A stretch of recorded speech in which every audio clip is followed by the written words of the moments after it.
Merry Christmas, Happy New Year, holiday season, and it's I don't know. I thought in the middle of and in the busy part of the season, maybe just take a moment to think back through the year, and even to thank you guys for all that has been and all that's happened this year. Yeah.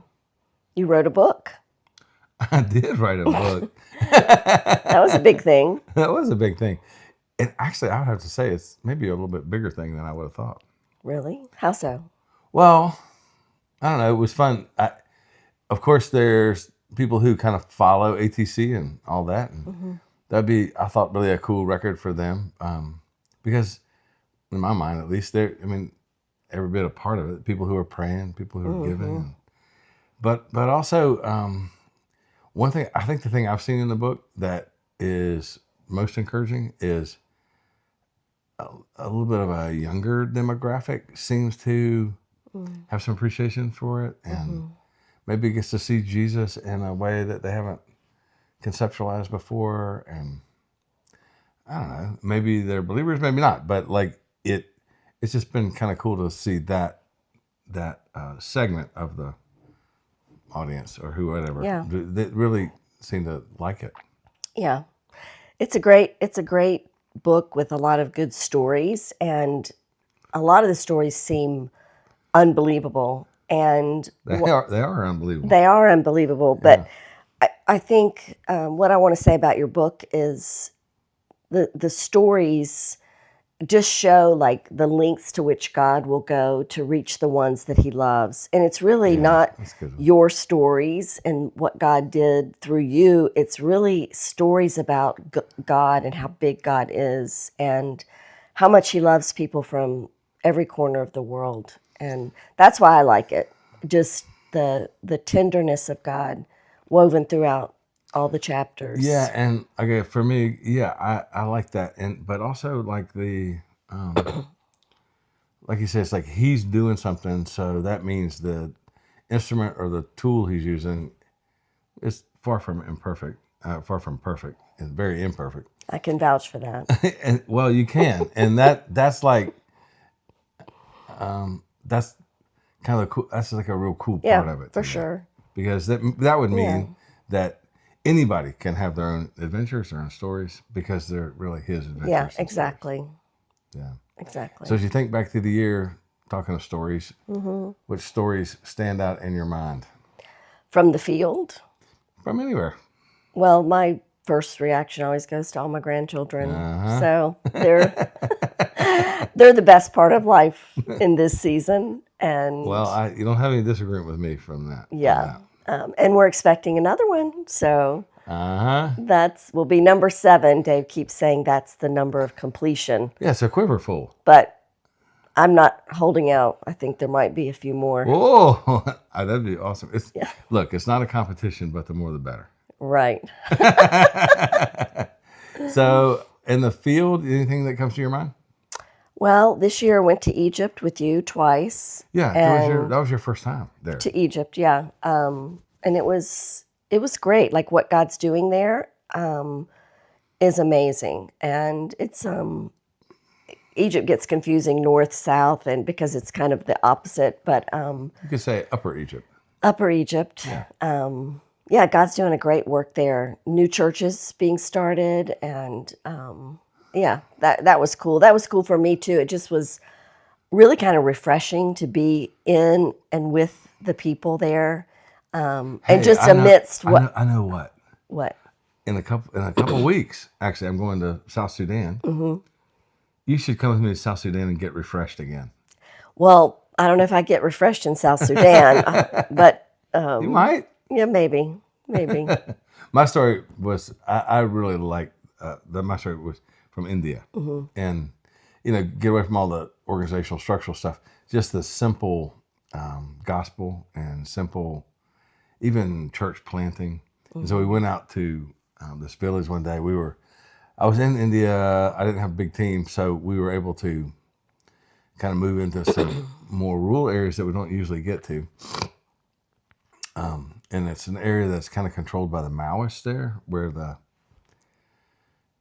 I guess it's a Chinese way of trying to destabilize parts of India.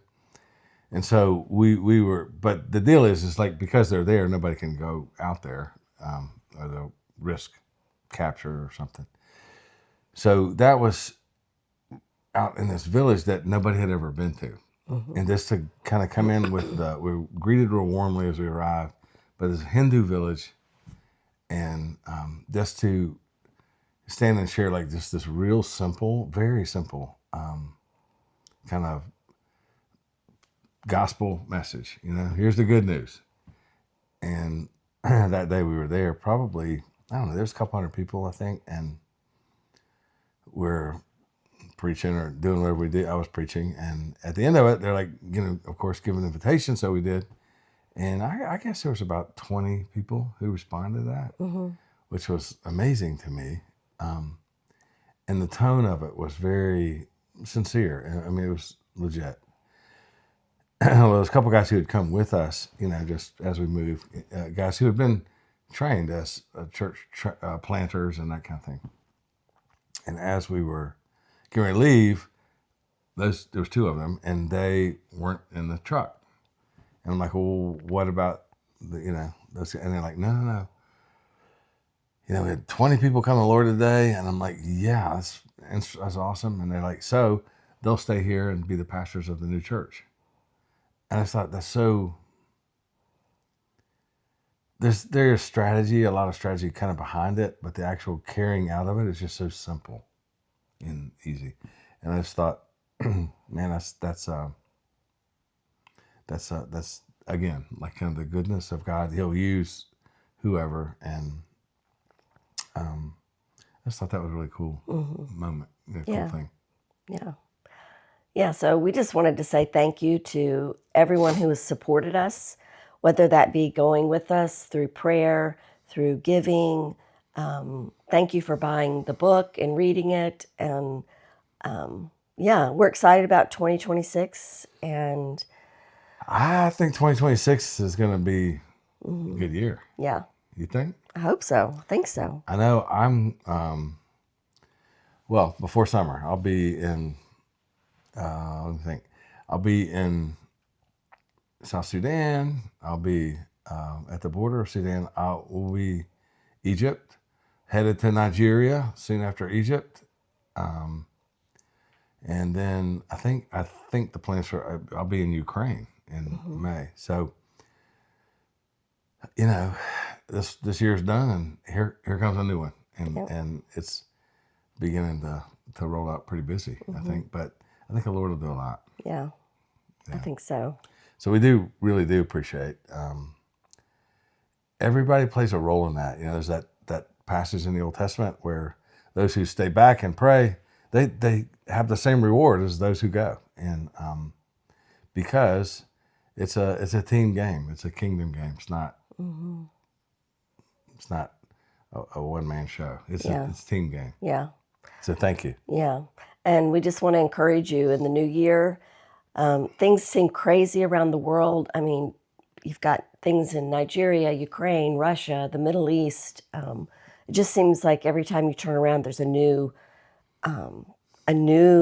explosion of some kind. And so we just want to encourage you. I know for me, I've been feeling, man, it really, as cliche as this sounds, if you're a Christian, it really does come back to finding your identity and your rest and your peace in Jesus, no matter what happens in the world. And it just feels like every year gets more intense.